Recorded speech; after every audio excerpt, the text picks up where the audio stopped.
Bismillahirrahmanirrahim. Hamdan wa syukran lillah amma ba'du. Segala puji hanya bagi Allah Subhanahu wa taala yang mana telah memberikan nikmat yang sangat banyak sekali untuk kita semua. Ya, dan salah satunya berupa nikmat iman dan Islam. Ya. Juga tak lupa salawat beserta salam semoga tercurah limpahkan pada baginda alam, yakni Rasulullah Shallallahu Alaihi Wasallam.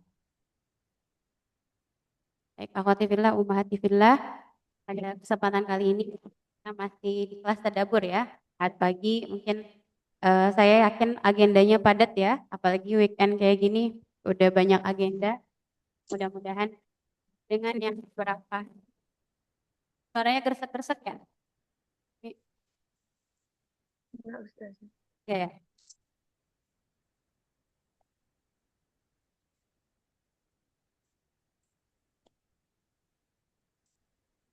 Tahu? Ada ya suaranya ya? Ada Ustazah. Ada. Ya, mudah-mudahan dengan kita hadir di sini walaupun lewat apa nih, lewat udara ya, nggak langsung bertatap muka, tapi Allah Subhanahu wa taala Maha tahu niat-niat hambanya dalam hati hambanya. Ketika kita berniat untuk mencari ilmu, kita berniat untuk mentadaburi ayat-ayatnya, Allah Maha tahu. Dan semoga ini menjadi langkah kita sebagai bukti ya, bukti kita ingin menjadi hamba-hamba Allah yang terbaik ya. Sebagaimana yang Rasulullah Shallallahu Alaihi Wasallam sabdakan, khairukum man ta'allamal Qur'ana wa 'allamah. Kata Rasulullah, sebaik-baik kalian adalah yang belajar Al-Qur'an wa 'allamahu dan mengajarkannya. Dan kita ingin menjadi orang-orang terbaik seperti Allah dan Rasulnya. Amin ya rabbal alamin. Oke, kita masuk surat Quraisy. Ya, Masya Allah, surat yang apa ya? Termasuk yang sering dibaca, betul nggak? Ya, kenapa sering dibaca? Kira-kira kenapa nih? Dikit betul ya, pendek ya. Jadi Empat surat. bahasa sopannya apa ya, proporsional gitu. Sedikit suratnya hampir sama lah kayak Al-Ikhlas, Anas, ya Masya Allah. Walaupun ayatnya sedikit tapi mengandung makna yang mendalam. Ya, insya Allah kita kupas, kita membahas, kita kupas tuntas apa tentang surat Quraisy, yang mana surat Quraisy ini sebenarnya surat sebelumnya adalah surat Al-Fil. Surat Al-Fil atau yang membahas tentang pasukan gajah yang akan menghancurkan Ka'bah, tapi Allah Subhanahu wa taala mengirim apa namanya burung-burung ababil sehingga pasukan gajah itu yang dipimpin oleh Abraha apa namanya gagal ya untuk menghancurkan Ka'bah. Ini sebenarnya apa namanya bergabung atau masih berlanjut dengan Al-Fil, tapi karena kita dari bawah ya Anas dulu, kemudian Quraisy, jadi mungkin apa namanya PR ya untuk Al-Filnya kita dibahas, akan kita bahas di pekan yang depan insya Allah. Tapi sebelum masuk ke tafsirnya, seperti biasa kita baca terlebih dahulu ayatnya. Boleh dibuka mikrofonnya akhwati fillah ya. Kita yakin bahwa apa kata Rasulullah, setiap ayat itu diberikan 10, setiap huruf itu diberikan 10 kebaikan. La aqulu alif lam mim harfun walakin alif harfun wa lamun harfun wa mimun harfun wa fi kulli harfin bi asyri amsalihha. Dan setiap satu huruf itu Allah balas dengan 10 kebaikan. Baik, kita awut seperti biasa.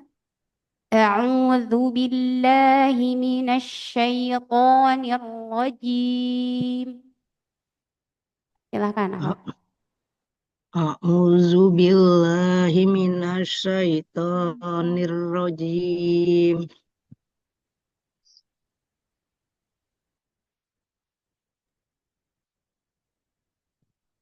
Bismillahirrahmanirrahim. Bismillahirrahmanirrahim. لإيلاف قريش إيلافهم رحلة الشتاء والصيف لإيلاف قريش إيلافهم رحلة الشتاء والصيف. Ya. Jadi bisa aja kita bacanya li'ilafi Quraisy. Boleh ya. Tapi kalau mau wasal, ini wakaf. Kalau wakaf berhenti Quraisy. Tapi kalau mau wasal, tadi seperti tadi bacaannya ya. Ayat-ayat ketiga. فَلْيَعْبُدُوا رَبَّ هَذَا الْبَيْتِ فليعبدوا رب هذا البيت. Al-bait ada hamas di situ ya. Hamas itu mengalir udara. At ada anginnya ya. Falia jadi enggak bait tapi bait ada Baik. ada angin. Coba taruh mulut ya mulut. Taruh tangan depan mulut. Ada anginnya ya. At artinya apa? Hamas yang mengalir udara. Falyabudu rabb hadzal bait. Silakan.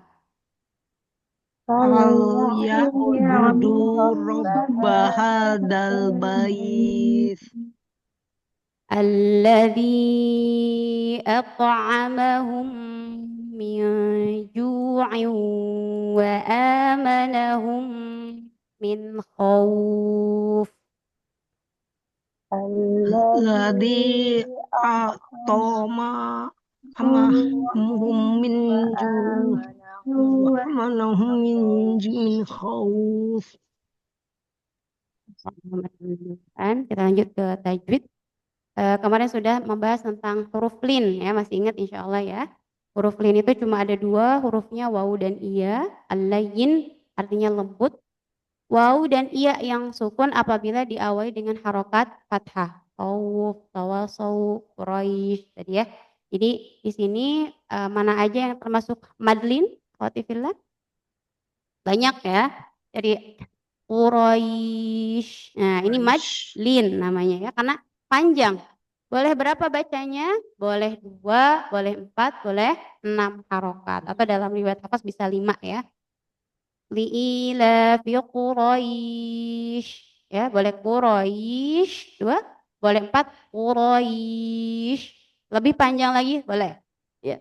Li'ilafi Quraisy. Nah, oke, perhatikan di huruf shin. Nah, shin itu ada sifat tafashi. Tafashi itu menyebarnya udara dalam mulut. Sya. Sya. Coba rasa-rasa awat umahat. Ash. Ada ya? Tafashi itu menyebar udara. Li'ilafi Quraisy. Nah, di situ madlinnya tapi perhatikan di huruf sya-nya. Begitupun dalam lafaz apa berarti kalau di sini madlinnya? Wasoif ya di situ. Karena ada iya nih. Coba kita perhatikan ada iya sukun sebelumnya berharokat fathah. Maka ini pun namakan dengan madlin. Wasoif. Kemudian juga ayat berapa Ahwat?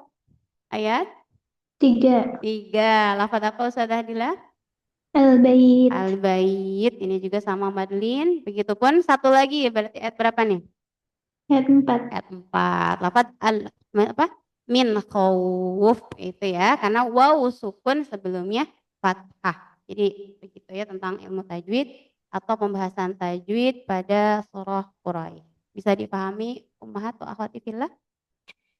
Insyaallah. Ya. Oke, kita langsung masuk tadabbur. Enggak banyak ayatnya kok ya. Insyaallah cuma beberapa menit aja.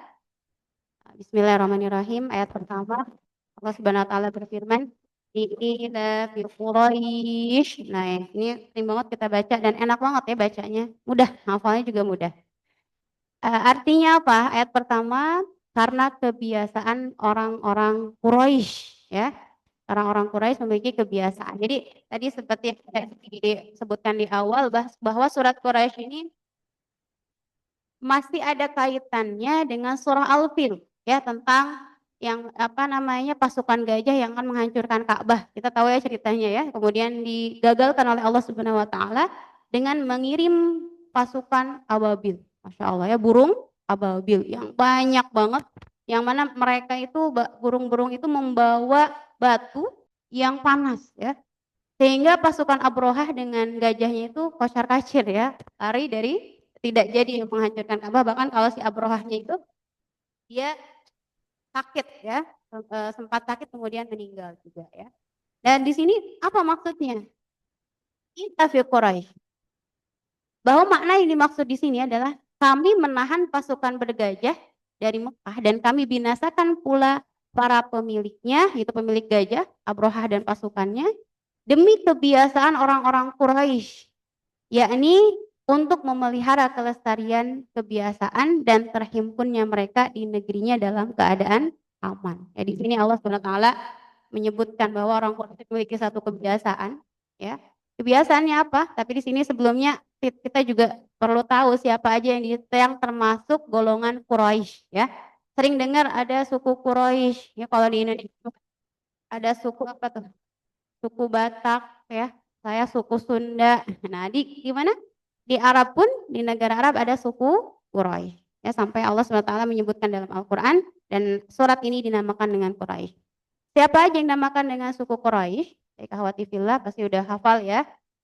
Silsilah apa nih? Silsilah Nabi Muhammad SAW. Kita mulai dari sebelah kanan dulu. Dan Nabi Ibrahim, karena kita tahu Rasulullah itu masih keturunan, masih zuriatnya Nabi Ibrahim ya. Nabi Ibrahim punya anak Nabi Ismail, kemudian ke sini ada Adnan, Ma'ad, Nizar, Mudhar, Ilyas, Mudrikah, Malik, sampai Rasulullah SAW. Dan dari mana Quraisy? Nah, pendapat para ulama, walaupun ada perbedaan pendapat ya, tapi yang termasuk diambil pendapatnya bahwa Quraisy itu, suku Quraisy itu dari Kinanah. Dari Kinanah ini sudah dinamakan dengan suku Quraisy, Huzaimah sampai sini dan sampai kepada Rasulullah Shallallahu Alaihi Wasallam. Ya, jadi Umar bin Khattab, ya, kemudian Abu Bakar As-Siddiq juga termasuk suku Quraisy karena masih apa namanya keturunan dari Kinanah ini. Begitu akhwat ya. Jadi Kinanah ini udah pada hafal insya Allah ya. Di panjang banget Kinanah bin siapa lagi? Bin Nadar ke bawah. Kemudian ke sini majunya ya. Sampai kepada Nabi Muhammad SAW, maka ini dinamakan dengan suku Quraisy. Baik. Kemudian apa kebiasaan orang Quraisy? Ya, kita juga punya kebiasaan ya. Kita juga punya kebiasaan. Tapi ini agak beda ya, kebiasaan orang Quraisy. Ila fihim rihlatasyita'i was-shaif. Kebiasaan mereka adalah bepergian pada musim dingin dan musim panas. Kita juga sebenarnya suka bepergian, Bun ya. Bunda Trias kalau musim dingin kemana, Bun? Kemana Umi Ya biasanya? kemana-mana Gak Ustazah. kemana-mana ya. Atau kemana nih biasanya musim dingin di Indonesia kita pergi ke tempat yang panas ya, ke Korea kemana ya? Ke luar negeri misalnya. Atau pas musim panas kemana enaknya nih? Ke pantai misalnya gitu ya. Nah, orang Quraisy pun seperti itu ya. Mereka melakukan bepergian ketika musim dingin dan juga musim panas. Maka kita baca di sini ya dari tafsirannya, tafsir Ibnu Katsir. Makna ini maksud dengan ilaf adalah tradisi, ya.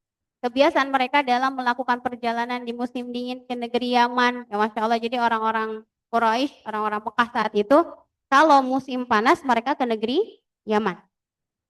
Kemudian di musim dingin ke negeri Yaman, apa? Kemudian ketika musim panas ke negeri Syam, ya. Untuk apa? Untuk tujuan berniaga dan lain-lainnya. Kenapa mereka pada pergi kira-kira? Ada yang tahu nggak? Kenapa orang-orang Quraisy ini mereka pergi di musim dingin juga pergi di musim panas? Tadi selain untuk berniaga, untuk apa juga? Untuk mempertahankan hidup, ya subhanallah ya. Untuk mempertahankan hidup. Karena kita tahu bahwa kota Mekah atau negara ya sekitar Ka'bah itu gersang, betul nggak Bun? Panas ya, tandus, nggak ada pertanian kayak di Indonesia mungkin beda ya cuacanya. Kalau panas panas banget, kalau dingin dingin banget ya, subhanallah. Maka mereka untuk mempertahankan kehidupannya, bagaimana mereka dan harus berdagang gitu karena tidak ada pertanian di kota di suku Quraisy itu tidak ada pertanian, tidak ada kebun gitu ya. Sehingga mengharuskan mereka pergi ke negeri Yaman di musim dingin dan di musim panas mereka ke negeri Syam. Kayak dulu kalau di zaman dulu negeri Syam itu cuma satu aja ya. Tapi kalau sekarang terbagi menjadi 4. Di antaranya itu termasuk Palestina ya. Palestina, Yordania, Libanon, satu lagi apa? Ada yang tahu? Sadadilah, lupa lagi ya. Ya, negeri Syam terbagi ya. Ya. Libanon, Palestina, Yordania, satu lagi apa tuh? Ya, saya lupa lagi ya. Ini untuk apa? Untuk berniaga. Kemudian mereka kembali ke negerinya dalam keadaan aman tanpa ada gangguan di perjalanan mereka. Demikian itu karena mereka dihormati dan disegani oleh orang lain, mengingat mereka adalah penduduk kota suci Allah, ya, karena mereka adalah penduduk kota suci Mekah, maka siapa yang mengenal mereka pasti menghormati mereka, bahkan barang siapa yang dipilih oleh mereka untuk menjadi teman perjalanan mereka, maka ia ikut aman berkat kepada mereka. Jadi karena waktu terjadi kelompok gajah gitu ya, yang akan menyerang Ka'bah, ya. Karena ketika Allah Subhanahu wa taala mengirimkan pertolongan, ya, ketika Allah Subhanahu wa taala mengirimkan pertolongan di kota Mekah tersebut, itu murni ya, pertolongan Allah Subhanahu wa taala. Tidak ada campur tangan manusia, ya kan? Jadi gajah yang langsung dilempari oleh batu itu langsung Allah yang menolong. Tidak ada campur tangan manusia, sehingga orang-orang ketika mendengar kabar itu, mereka langsung segan kepada siapa? Penduduk Quraisy gitu ya. Kenapa? Berarti wah ini adalah pilihan Allah. Suku Quraisy ini adalah pilihan Allah Subhanahu wa taala. Kenapa? Karena mereka terselamatkan kotanya ketika apa? Ketika akan dihancurkan oleh Abrahah saat itu. Jadi ketika mereka melakukan perjalanan ke Yaman, ke negeri Syam, suku Quraisy itu mendapatkan kehormatan, disegani oleh setiap orang yang dikunjunginya. Subhanallah. Ya, tidak ada yang berani membegal, ya, tidak ada yang berani mengganggu. Kenapa? Karena mereka tahu bahwa suku Quraisy ini adalah atau suku yang dihormati, atau bahkan karena pertolongan Allah datang di kota suci itu, di dekat Ka'bah itu, sehingga mereka pun segan terhadap penduduk yang ada di kota suci Mekah. Itu salah satunya adalah suku Quraisy. Bisa dipahami ahwati fillah, jadi dari al-fil ke sini sebenarnya deketan ya, apa namanya? Maknanya saling berkaitan atau tafsirannya saling berkaitan. Jadi kebiasaan mereka ini yang mereka bepergian ke luar negeri ya, subhanallah, kalau dulu nggak ada namanya pesawat, nggak ada namanya bis. Bayangkan mereka melakukan perjalanan pakai apa? Kayak apa nih kira-kira? Unta. Pakai unta ya, subhanallah, pakai unta. Mungkin juga kalau yang bagusnya mungkin pakai kuda ya. Itu resikonya sangat tinggi ya. Sampai saya pernah ketemu sama orang Palestina, saya nanya berapa hari perjalanan dari Palestina ke kota Mekah gitu ya. Beliau bilang itu sekitar 2 hari menggunakan bis, ya, pakai bis, subhanallah ya. Pakai bis yang terus maju aja seperti itu 2 hari. Bayangkan kalau perjalanan pakai unta, kalau unta kan lambat ya. Nah ini resiko yang sangat tinggi ketika mereka melakukan perjalanan di musim dingin dan musim panasnya, tapi Allah jaga mereka dan bahkan disegani oleh penduduk yang mereka kunjungi karena mereka adalah penduduk di kota suci Mekah, ya, seperti itu. Kemudian kata Allah Subhanahu wa taala, Allah mengatakan bahwa ini adalah nikmat yang sangat besar untuk kalian wahai kaum Quraisy. Falyabudu rabb hadzal bait. Maka kata Allah, dengan keamanan yang sudah kalian dapat, maka beribadahlah kalian rabb hadzal bait, kepada Tuhan pemilik rumah ini, yaitu Ka'bah ya. Jadi kita perlu meluruskan niat ya. Anak-anak kecil juga jangan sampai apa yang kita sembah bukan Ka'bahnya ya. Kalau kita nyembah Ka'bah, apa nih hukumnya? Hukumnya musyrik, ya nggak boleh. Bahkan orang-orang yang syubhat, orang-orang kafir bilang, kalian nyembah batu, katanya. Kalian juga nyembah batu, karena Ka'bah itu berbentuk batu. Bukan seperti itu.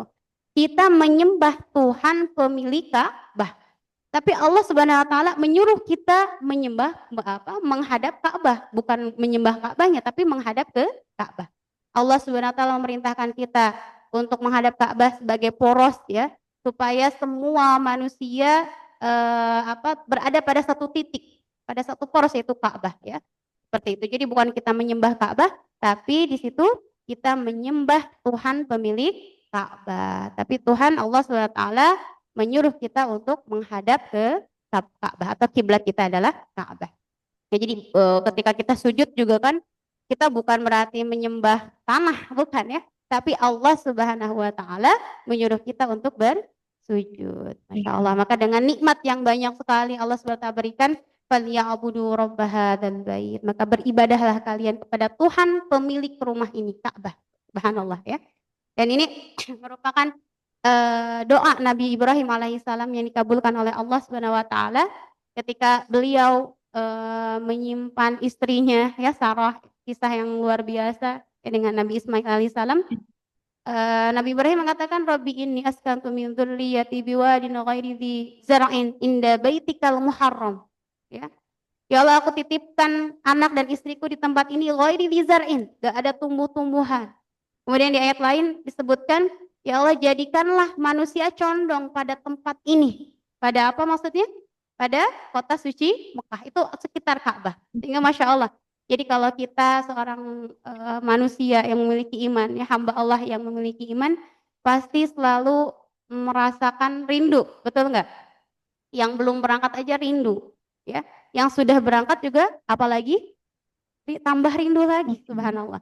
Dan ini merupakan doa Nabi Ibrahim yang dikabulkan oleh Allah Subhanahu wa taala. Ya Allah, kata Nabi Ibrahim, jadikanlah manusia condong pada tempat ini, pada sekitar Ka'bah ini, pada kota Mekah ini. Sehingga subhanallah sekarang berbondong-bondong ya orang-orang datang ke kota Mekah untuk beribadah di sana dan melihat keagungan Allah Subhanahu wa taala. Itu salah satunya adalah Ka'bah ya, falyabudu rabb hadzal bait. Tadi di ayat pertama dan kedua disebutkan tentang kebiasaan orang-orang Quraisy ya.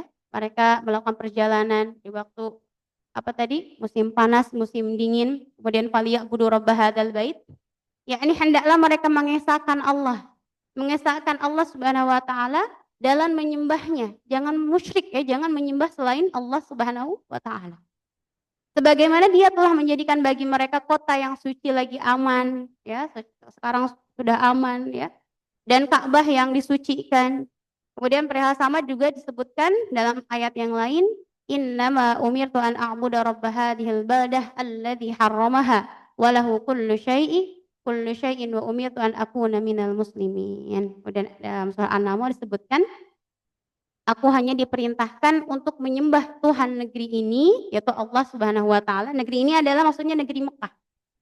Yang telah menjadikannya suci dan kepunyaan Allah lah segala sesuatu, dan aku diperintahkan supaya aku termasuk orang-orang yang berserah diri. Ya subhanallah. Jadi di sini pun menunjukkan perintah dari Allah Subhanahu wa taala untuk bertauhid ya, untuk hanya menyembah Allah Subhanahu wa taala dan menyembah Tuhan pemilik Ka'bah ya, bukan Ka'bahnya. Ini perlu dipahami oleh, takutnya ada orang-orang awam kalau pegang Ka'bah misalkan, maaf ya, dia jadi misalkan, subhanallah.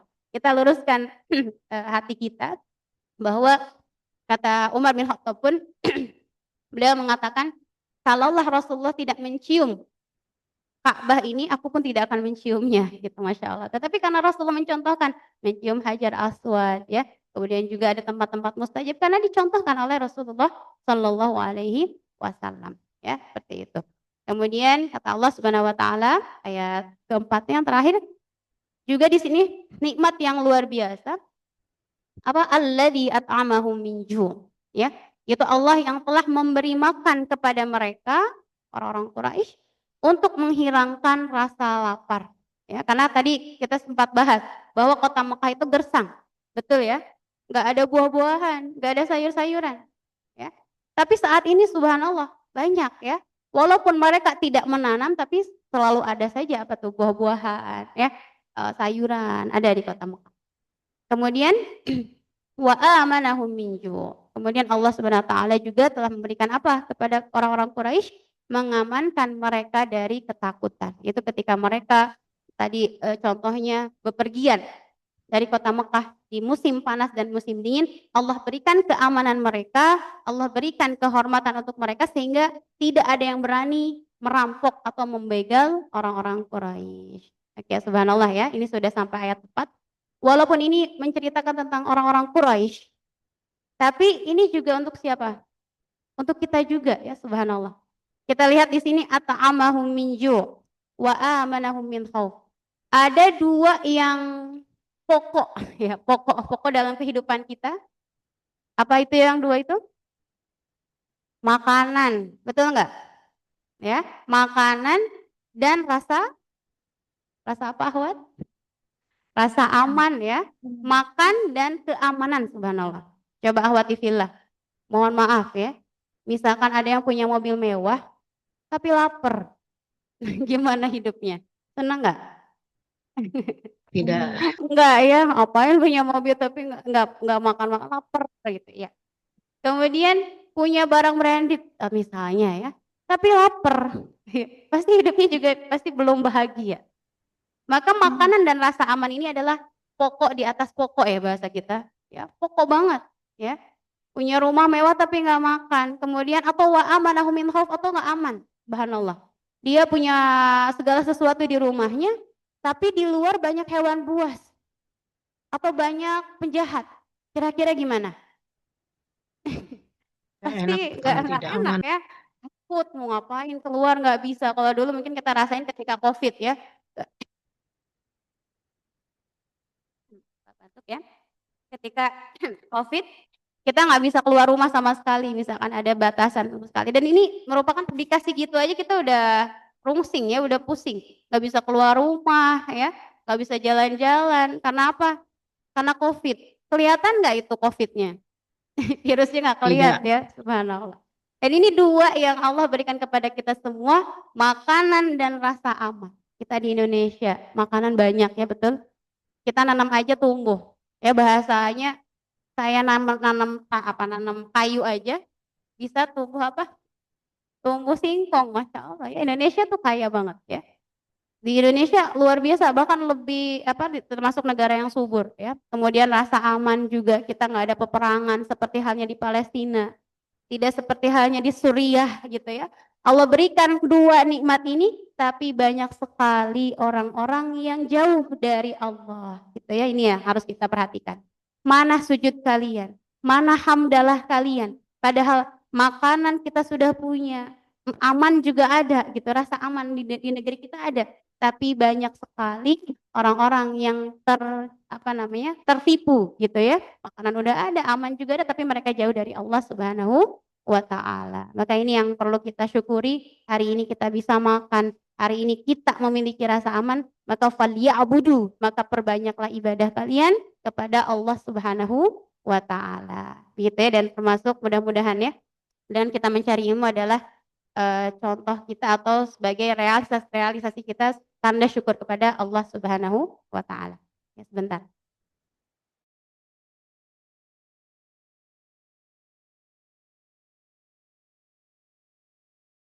Izin sebentar, Ahmad.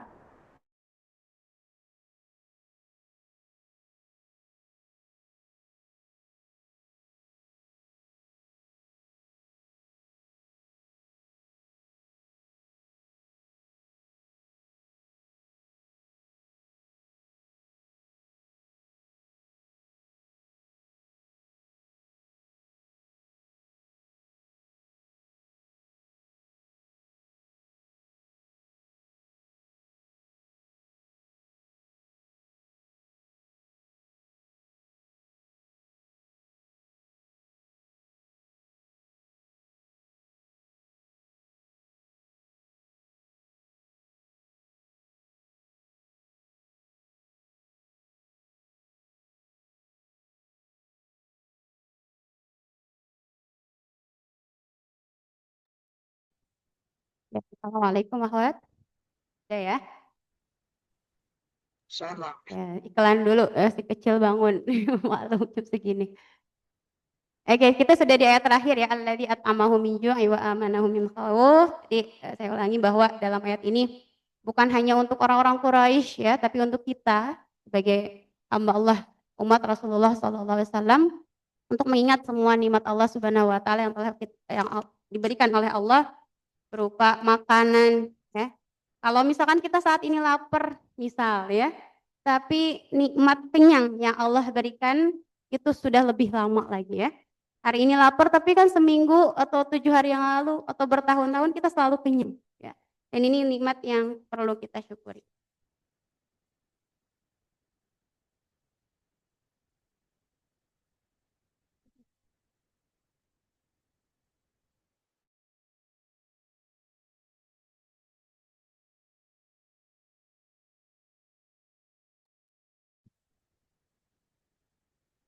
Ini Allah Subhanahu wa taala telah memberikan karunia keamanan ya dan banyak kemurahan kepada mereka. Di sini pembahasan tentang orang Quraisy juga ya. Maka hendaklah mereka menyembahnya dengan mengesahkannya semata, tidak Tuhan selain Allah ya. Kemudian juga di sini dalam ayat lain disebutkan daraballahu mathalan qaryatan kanat aminatan mutmainnah. Ya Allah memberikan perumpamaan untuk mereka bahwasanya pernah ada sebuah negeri yang dahulunya aman, tentram, rezekinya datang, melimpah, tapi mereka mengingkari nikmat Allah, maka apa yang mereka rasakan? Maka saat itu Allah azab ya negara tersebut karena tidak menyembahnya mereka kepada Allah Subhanahu wa taala. Maka ini sebagai teguran ya untuk orang-orang Quraisy, kalian sudah diberikan nikmat yang banyak oleh Allah, maka kalian harus beribadah kepada Allah. Jangan sampai seperti negara-negara lain, seperti negeri-negeri yang telah Allah musnahkan karena kekafiran mereka, karena kufur nikmatnya mereka. Gitu akhwat ya. Oke, di sini hadis terakhir kita sebagai pengingat untuk kita semua akhwati fillah. An Abi Salamah ibnu Ubaidillah ibnu Mahsan, qala Rasulullah sallallahu alaihi wasallam, man asbaha minkum mu'afa fi jasadih aminan fi sirbihi indahu qutu yaumihi fa annama hizat lahud dunya. Ya, Masya Allah kata Rasulullah SAW, barang siapa di antara kalian yang memasuki waktu pagi dalam kondisi sehat badannya. Sehat semua di sini ya. Alhamdulillah. Alhamdulillah. Jangan ada yang sakit ini ya. Kalau ada yang sakit, insya Allah tambah sehat ya. Kondisinya sehat, badannya sehat, ya nggak lagi di rumah sakit. Ya. Kemudian hatinya aman dan tentram, ya nggak ada rasa takut, nggak ada takut apa nih, takut hewan, takut hewan buas, takut pencuri, nggak ada rasa takut dalam hatinya. Kemudian serta memiliki makanan untuk hari tersebut, ya subhanallah. Misalkan bunda-bunda buka kulkas ada makanan misal ya. Atau juga Ustazah Fitri ada kulkas di asrama ada nggak? Udah. Atau pokoknya udah kebayang lah uangnya ada nih buat beli makanan buat pagi ini. Masya Allah nih pada para pejuang ya mahasiswi. Ada makanan, ada uang untuk membeli makanannya misalkan walaupun nggak ada makanan di tempatnya. Dia punya makanan atau punya dana untuk membeli makanan untuk hari tersebut. Maka kata Rasulullah seakan-akan dia memperoleh dunia dan seisinya. Subhanallah ya. Dan kita jarang bersyukur. Padahal hari ini udah ada makanan, udah apa rasa aman. Tapi masih aja ngeluh. Ada yang kayak gitu? Bahkan ngeluhin Allah kepada makhluknya. Waliyadzubillah. Ya, jangan sampai kita mengeluhkan Allah kepada makhluk. Aku lapar, aku nggak punya ini, tapi ngeluhnya di medsos. Nah ini harus dihindari ya. Padahal pagi ini udah dikasih sehat, yang mana banyak orang-orang yang nggak punya atau yang dalam keadaan sakit hari ini. Padahal dia bisa makan hari ini, dia nggak bersyukur ya. Padahal banyak sekali orang-orang yang tidak bisa makan pada pagi hari ini. Maka kata Rasulullah, maka seolah-olah dia memperoleh dunia dan seisinya. Maka bersyukurlah untuk hari ini ya. Untuk besok ya kita cari lagi ya. Walaupun sekarang nggak ada, tapi subhanallah kalau udah terpenuhi ya. Kalau di tanggal 1 sampai 30 udah ada apa namanya tuh menu makanan yang akan dia pasak, ada bahannya, ada dananya, itu harus lebih bersyukur lagi. Yang punya makanan hari ini aja harus bersyukur. Apalagi yang sudah ada untuk beberapa hari setelahnya. Subhanallah. Dan ini sebagai bukan hanya untuk orang-orang Quraisy, tetapi juga untuk kita ya ketika membaca surah Quraisy ini kita resapi maknanya ya. Apalagi ketika di ayat alladzi at'amahum min ju' wa amanahum min khauf ya. Kita resapi maknanya, kita sampai hati kita ya subhanallah. Karena ketika kita lapar, siapa yang ngasih makan? Siapa yang ngasih makan? Allah ya hakikatnya Allah Subhanahu wa taala. Yang memberikan rasa aman juga adalah Allah Allah. Subhanahu wa taala. Begitu ya akhwati fillah, semoga kita termasuk hamba-hamba Allah yang selalu bersyukur ya dengan segala Amin. nikmatnya karena wa in ta'uddu ni'matallahi la tuhsuha. Bahwa kalau kalian menghitung nikmat Allah la tuhsuha, maka tidak akan bisa terhitung saking banyaknya. Coba misalkan Bunda, misalkan Ahwati Fillah ya, suka nggak sama uang 1 M? Suka nggak Ustazah Fitri? Suka. Suka ya. Tapi misalnya, saya kasih kamu 1 M, tapi kaki kamu ambil 1, boleh nggak? Kakinya diambil. Nggak Nggak. mau ya, nggak Gak mau. mau. Masa punya uang 1 M nggak punya kaki, nggak bisa jalan-jalan. Berarti lebih mahal 1 M apa kaki? Sebelah aja padahal nggak dua Kaki. kaki ya subhanallah. Nah ini yang kita sering lupa ya Allah, ternyata organ tubuh kita tuh berharga banget. 1 kaki aja berharga. Ya 1 jari aja misalkan, yaudah 1 jari aja deh 1 M. Gak mau ya. Kenapa? Masa punya 1 M tapi nggak punya jari juga nggak mau. Ya subhanallah maka ini kita sama-sama ya untuk tadabbur ayat ini. Jadi setiap ayat yang kita baca bukan hanya untuk dibaca, tapi untuk ditadaburi sampai kepada hati kita. Karena jangan sampai kata Rasulullah SAW akan datang sebuah kaum yang mana mereka membaca Al-Quran hanya sampai tenggorokannya aja, tidak sampai ke hati mereka. Nah ini yang kita takut ya, kita baca Quran tapi nggak sampai hati ya subhanallah. Maka subhanallah mudah-mudahan dengan langkah kecil ini menjadikan Al-Quran sebagai sahabat-sahabat kita ya. Ketika kita menjadi sahabat di dunia bersama Al-Quran, maka di hari kiamat Al-Quran ini akan menjadi sahabat kita ya untuk menolong kita syafi'an li ashabih. Amin ya rabbal alamin. Oke akhwati fillah, kita tutup kajian kita pagi ini, tadabbur kita pagi ini. Insya Allah kita lanjut di pekan selanjutnya. Kita tutup dengan doa kafaratul majlis. Subhanakallahumma bihamdika asyhadu an la ilaha illa anta astaghfiruka wa atubu ilaik. Alhamdulillahirabbil alamin. Assalamualaikum warahmatullahi wabarakatuh. Waalaikumsalam warahmatullahi wabarakatuh. Syukran Ustazah. Jazakallah khairan, Ustazah.